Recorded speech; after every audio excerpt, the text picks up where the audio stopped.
Bismillahirrahmanirrahim. Inna fatahna laka fathan mubina. Bismillah, Assalamualaikum warahmatullahi wabarakatuh. Alhamdulillah, hamdan kasiran thayyiban mubarakan fi kama yuhibbu rabbuna wa yarda.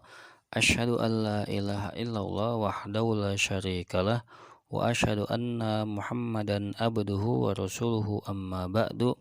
Kaifa halukumul yaum ya ayyuhat talabah la'alakum thayyibun. Anak-anakku yang semoga dimuliakan oleh Allah Subhanahu wa taala. Alhamdulillah, pada hari yang berbahagia ini kita dimudahkan oleh Allah Subhanahu wa taala untuk melanjutkan pelajaran kita. Kita akan mempelajari tentang pelajaran Fathu Mekah atau penaklukan kota Mekah, atau bisa disebut juga tentang pembebasan kota Mekah. Sebelum kita masuk kepada pembebasan kota Mekah atau penaklukan Mekah, maka Ustadz akan menerangkan terlebih dahulu latar belakang Fathu Mekah dan sebab-sebabnya.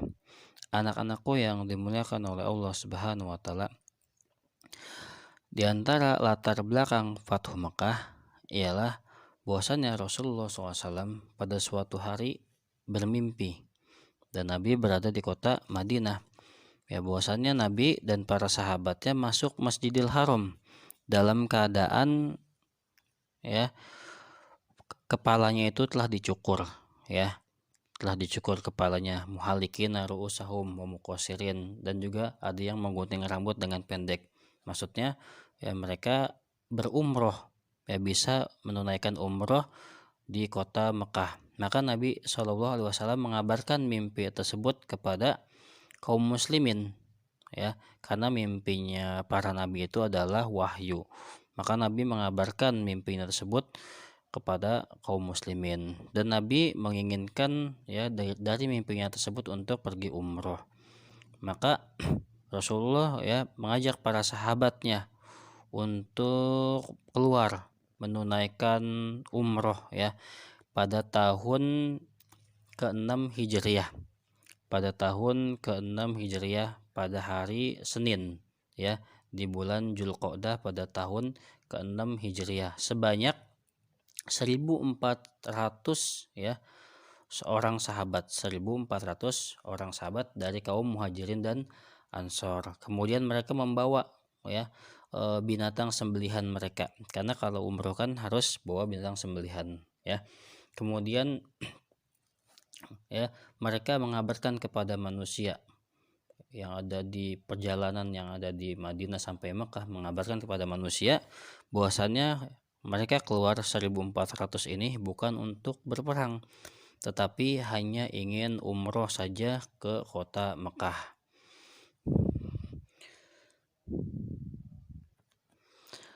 Dan Rasulullah SAW juga mengetahui bahwasannya pasti akan terjadi pertentangan ketika ingin memasuki kota Mekah, karena kota Mekah masih dikuasai oleh kaum musyrikin, yang mana kaum musyrikin tersebut merupakan musuh bebuyutannya kaum muslimin. Maka ketika Rasulullah dan para sahabatnya sudah mendekati kota Mekah, maka Khalid bin Walid yang pada saat itu masih dalam barisan kaum musyrikin mengintai kaum muslimin dengan pasukan berkudanya.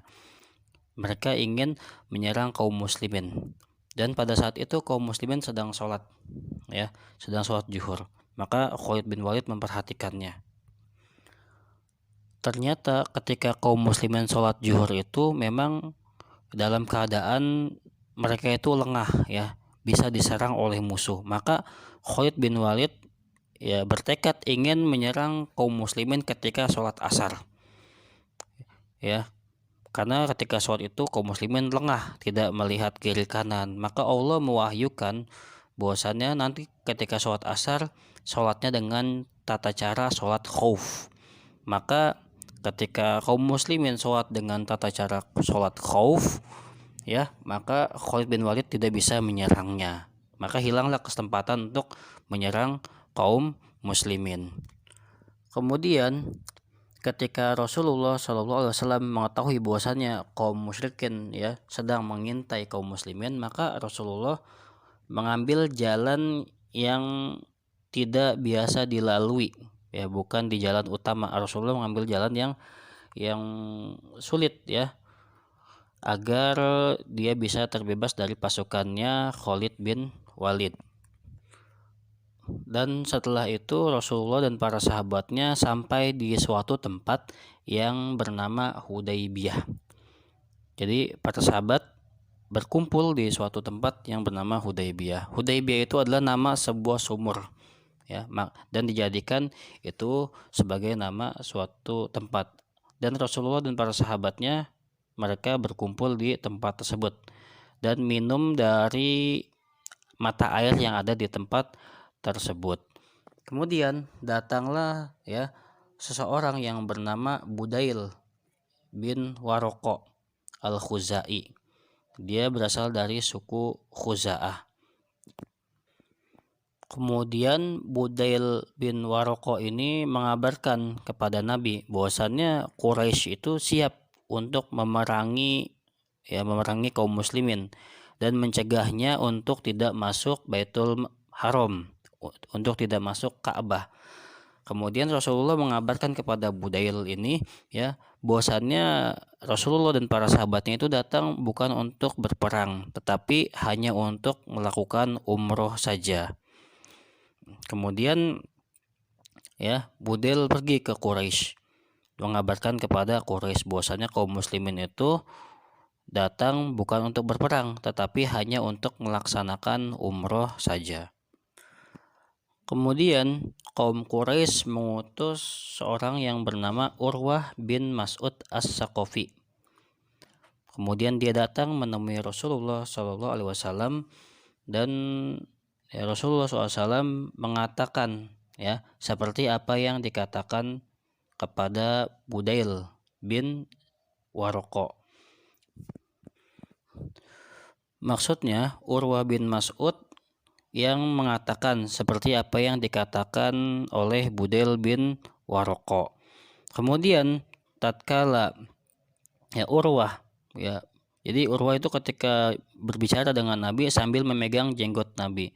Ketika Urwah memegang jenggot Nabi, ya, ketika berbicara, maka pada saat itu ada di sisi Nabi, ya, sahabatnya yaitu Mughirah bin Syu'bah. Ketika Urwah memegang jenggot Nabi, maka Mughirah bin Syu'bah memukul tangan Budail ini, ya, dengan pedangnya, ya, dengan pedang yang ada sarungnya kepada Urwah.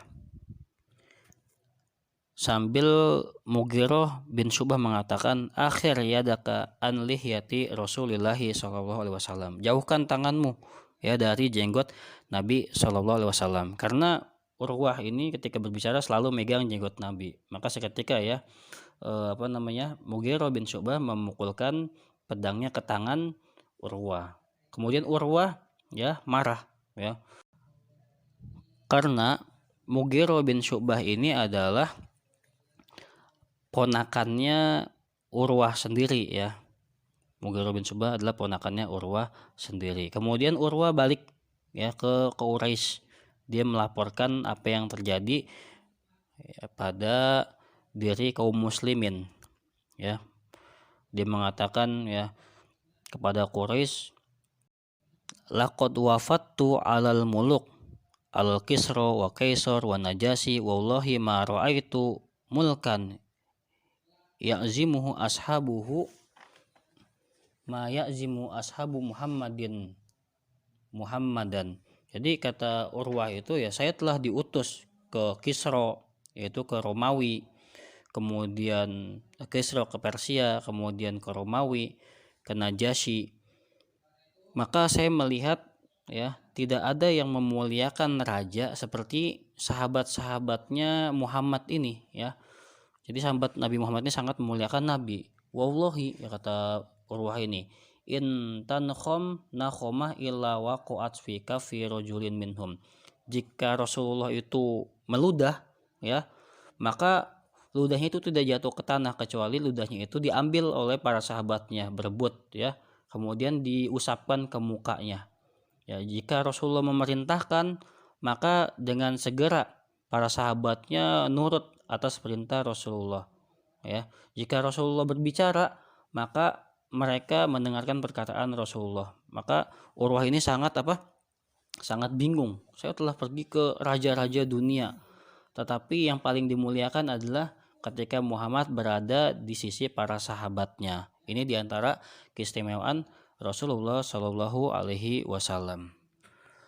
Kemudian ketika perkara tersebut ya saling berdiskusi antara kaum musyrikin dan kaum muslimin, maka diutuslah Utsman bin Affan ke kaum Quraisy ya.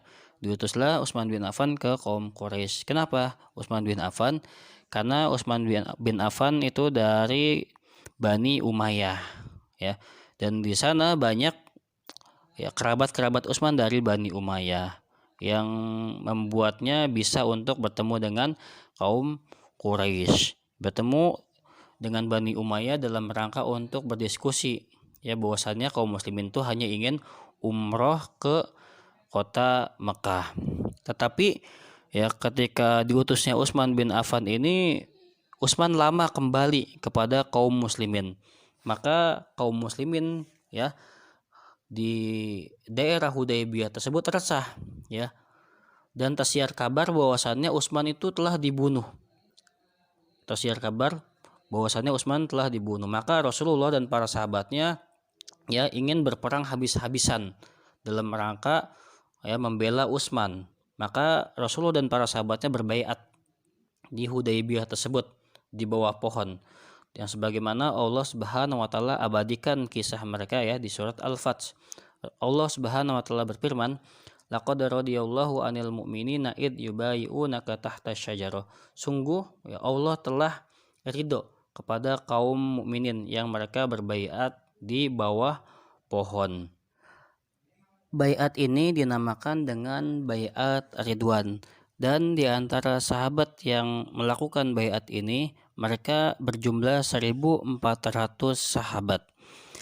Dan setelah kaum muslimin melakukan baiat Ridwan, berjanji sumpah setia yang Allah abadikan tersebut, maka kaum Quraisy hatinya dipenuhi rasa takut, sehingga mereka dengan segera mengutus seseorang untuk bertemu dengan Rasulullah Shallallahu Alaihi Wasallam. Mereka mengutus Suhail bin Amr untuk mengadakan perjanjian damai. Maka dengan segera Suhail bin Amr datang menemui Rasulullah Shallallahu Alaihi Wasallam, dan dia berbicara kepada Rasulullah Shallallahu Alaihi Wasallam dengan pembicaraan yang sangat lama. Kemudian kaum muslimin dan kaum musyrikin menyepakati 4 poin penting perjanjian Hudaybiyah ini. Poin yang pertama adalah bahwasannya Rasulullah Shallallahu Alaihi Wasallam dan para sahabatnya kembali ke Madinah, tidak boleh memasuki Mekah pada tahun ini, dan boleh masuk Mekah pada tahun depan dengan tinggal di Mekah paling lama sebanyak 3 hari, dan tidak boleh membawa senjata kecuali pedang. Jadi ini isi poin yang pertama. Kaum muslimin harus pulang juga tahun ini, tidak boleh masuk Mekah. Dan masuk Mekah bolehnya tahun depan. Kemudian perjanjian yang kedua, bahwasannya terjadi genjatan senjata antara kedua belah pihak. Kaum muslimin tidak boleh menyerang kaum Quraisy, sedangkan kaum Quraisy juga tidak boleh menyerang kaum muslimin selama 10 tahun. Kemudian poin yang keempat adalah apabila ada seorang dari Quraisy dari Mekah pergi menuju ke Madinah untuk bersatu dengan kaum muslimin, maka kaum muslimin harus mengembalikannya ke pihak Quraisy. Dan orang yang ada di Madinah dari pasukan muslimin ingin bergabung ke pasukan Quraisy, maka Quraisy tidak boleh mengembalikannya kepada kaum muslimin. Jadi ya ini seolah-olah merugikan kaum muslimin. Jadi keputusan ini seolah-olah merugikan kaum muslimin ya. Orang yang dari Mekah ingin ke Madinah maka tidak boleh, harus dikembalikan ke Mekah. Sedangkan orang yang Madinah ingin ke Mekah ya maka dia boleh. Maka ini seakan-akan merugikan dari pihak kaum muslimin. Tapi Rasulullah SAW menyepakati perjanjian ini. Kemudian Ali bin Abi Thalib radhiyallahu anhu yang diperintahkan oleh Rasulullah SAW untuk menulis isi perjanjian ini. Kemudian Ali menulis Bismillahirrahmanirrahim. Maka kata Suhail bin Amr mengatakan, "Man nadril ma Rahman, kami tidak mengetahui siapa itu Rahman." Ya, uktub bismika Allahumma, kata Suhail bin Amr, tulis saja bismika Allahumma. Maka Rasulullah SAW ya memerintahkan untuk menulis seperti itu. Kemudian Ali bin Abi Thalib juga menulis Muhammad Rasulullah. Maka kata Suhail bin Amr, "Lau na'lam annaka Rasulullah sallallahu alaihi wasallam ma saudadanaka anil bait." Seandainya kami mengetahui engkau itu benar Rasul, engkau benar seorang Rasul, maka kami tidak akan mencegahmu dari Baitullah, dari Ka'bah ini. Wala qatalnaka, dan juga kami tidak akan memerangimu. Walakin uktub Muhammad bin Abdullah. Maka kata Suhail bin Amr, akan tapi tulis saja Muhammad bin Abdullah. Maka kata Rasulullah SAW, "Inni Rasulullahi wa in kadzabtumuni." Sesungguhnya aku benar-benar Rasulullah ya meskipun kalian mendustakanku. Kemudian Rasulullah memerintahkan Ali untuk menghapusnya. Ya. Kemudian Rasulullah memerintahkan Ali untuk menghapusnya dan memerintahkan menulis Muhammad bin Abdullah. Ya, sesuai dengan apa yang Suhail inginkan. Tapi Ali tidak mau untuk menghapusnya, maka Rasulullah sendiri yang menghapus tulisan Muhammad Rasulullah, diganti menjadi Muhammad bin Abdullah. Ini diantara isi perjanjian Hudaybiyah, 4 poin kesepakatan tadi. Kemudian di hati kaum muslimin banyak yang merasa kecewa dan tidak puas dengan isi perjanjian. Isi perjanjiannya seakan-akan menyudutkan kaum muslimin di poin yang keempat tadi. Maka Umar ya radhiyallahu taala anhu mendatangi Rasulullah sallallahu alaihi wasallam ya, dia mengatakan, "Ya Rasulullah, alasna ala haqqin wa hum ala batil." Wahai Rasulullah, bukankah kami berada di atas kebenaran dan mereka di atas keburukan? Wa qala bala, maka Rasulullah mengatakan, iya benar. Qala alisa qatalana fil jannah wa qatalahum finnar. Bukankah orang-orang yang terbunuh dari kita ini masuk surga, sedangkan mereka itu apabila terbunuh mereka masuk neraka? Qala bala, iya, kata Rasulullah. Fa fima nu'ti daniyah fi dinna, bagaimana kita mengalah ya, kita merendahkan agama kita, kata Umar. Wa narji, kemudian kami kembali. Jadi Umar juga masih ingin umroh ya, masih ingin umroh para sahabat. Masa dicegah di perbatasan Mekah, kita diam saja gitu, kata Umar. Umar inginnya kita perang saja gitu. Tapi Rasulullah SAW ya mempunyai rencana lain. Maka kata Rasulullah SAW, ya Ibnul Khattab, wahai Ibnul Khattab, ini Rasulullah, sungguhnya saya Rasulullah ya. Rasulullah lebih mengetahui ya atas wahyu dari Allah. Walastu asihi, dan saya tidak memaksiati Allah. Wa huwa nasiri, dan Allah adalah penolong saya. Seperti itu. Jadi ada para sahabat yang mereka agak kecewa ya dengan isi perjanjian Hudaybiyah tersebut. Kemudian ya setelah berjalannya waktu ya, Ustaz akan bacakan, kita ke buku ya, sebab-sebabnya ya. Sababu Fathu Makkah ya, sebab penahlukan Mekah. Ja'a hadal fathu bisababi naqdi Quraisyin. Ya, datang ya kemenangan atau penahlukan Mekah bisa babi naqdi Quraisyin, disebabkan ya kaum Quraisy membatalkan ya sulhal Hudaybiyah. Ya, sulhal Hudaybiyah, perjanjian Hudaybiyah. Jadi sebabnya ini ya penahlukan Mekah atau kemenangan menguasai Mekah itu disebabkan karena Quraisy itu yang membatalkan ya perjanjian Hudaybiyah tersebut. Alladzi tamma bainal muslimina wa ahli Quraisyin, yang ya telah sepakat antara muslimin dan Quraisy. Perjanjiannya tadi 4 yang sudah saya sebutkan ya. Apa sih yang dibatalkan? Kana min bunudi sulhil Hudaybiyah ya. Di antara dari poin-poin perjanjian Hudaybiyah tersebut ya, anna man arada dukhula fil hilfil muslimin dakhal. Barang siapa yang ingin masuk ke dalam kelompok kaum muslimin maka datang atau masuk Nah, kemarin udah dijelaskan bahwasanya yang ingin ikut bergabung ya ke kaum muslimin yaitu suku Khuza'ah. Jadi Khuza'ah itu mendukung kaum muslimin. Tapi suku Khuza'ah ini berada di pinggiran Mekah.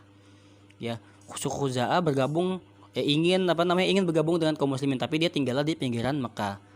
Nah, kemudian waman arada dukhula ya di halaman 10 ya. Waman arada dukhula fi hilfi Quraisy dakhol, dan barang siapa yang ingin bergabung kepada kelompok kaum Quraisy maka silakan dia masuk. Dakhalat qabilatu Khuza'ah fi khilfi Rasuli sallallahu alaihi wasallam. Maka masuk ya suku Khuza'ah itu di kelompok Rasulullah SAW dan para sahabat. Ya. Wa dakhalat Banu Bakar fi hilfi Quraisy. Sedangkan Bani Bakar ya kabilah Bakar ini dia masuk ke kelompok Quraisy. Ya, jadi ketika Khuza'ah masuk ke kelompok muslimin, kemudian Bani Bakar masuk ke kelompok Quraisy, maka ya tidak boleh juga ada peperangan itu diganggu. Ya ini termasuk masuk dalam perjanjian Hudaybiyah selama 10 tahun, tidak boleh melakukan peperangan. Ya sebab Sebab dulunya ya, Bani Bakar dan suku Khuza'ah ini sering dilanda peperangan. Ya, jadi zaman dulu tuh Bani Bakar dengan suku Khuza'ah itu sering dilanda peperangan antara mereka ya.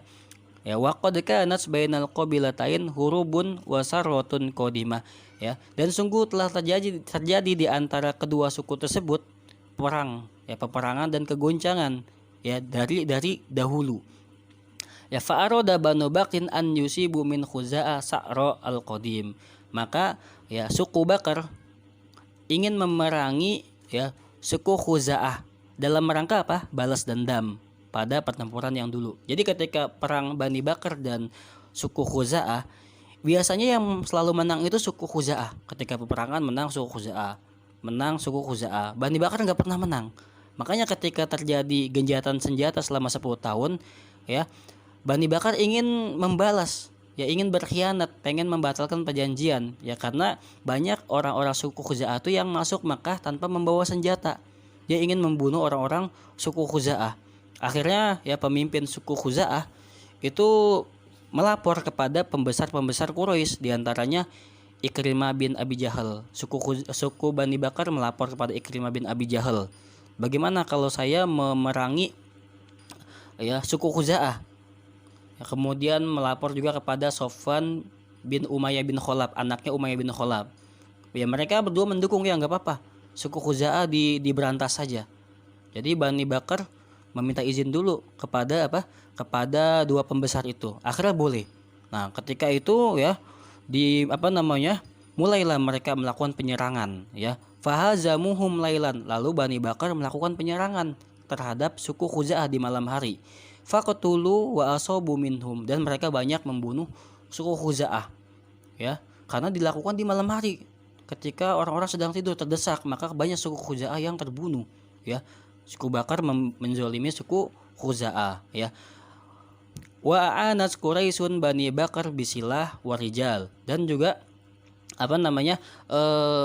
suku Quraisy membantu suku Bakar dengan senjata-senjata mereka dan dengan orang-orang mereka ya. Wa kana hadzal i'tida'u intihakan li bunudi sulhil Hudaybiyah ya. Dan ini adalah telah melanggar.